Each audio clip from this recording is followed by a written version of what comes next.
Harry Kane to return to Tottenham training later in week. Harry Kane is now expected back in Tottenham training later this week as his push for a move away from the club goes on.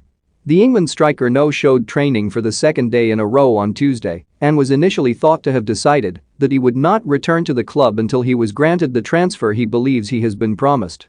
However, out of nowhere on Tuesday morning, we got the news that Kane is in fact planning to come back. The Evening Standard were the first to say Kane is expected back later this week, and that was quickly backed up by Matt Law, who adds that a weekend comeback could be most likely. On Monday evening, the overwhelming feeling was that Kane would never be coming back, but it is suggested that he has had a change of heart about his short-term actions, although his desire to leave remains as strong as ever. Interestingly, it's noted that Kane has been unimpressed with the response to his actions. He is believed to feel as though the whole thing has been blown out of proportion, but it's hard to see how this could have gone any other way. One of Kane's first actions back at the club will be crunch talks with chairman Daniel Levy, whom he believes promised to authorize a transfer this summer.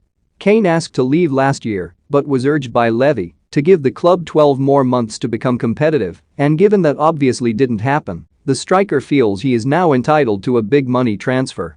Levy, however, believes he made no such promise, and he is determined not to be bullied into selling his talisman, particularly when Kane still has 3 years remaining on his contract. Amid all this fun, Manchester City remain determined to land Kane, and the striker himself hopes to end up at the Etihad Stadium as well, but Levy has stressed that he will not sell Kane to a Premier League rival.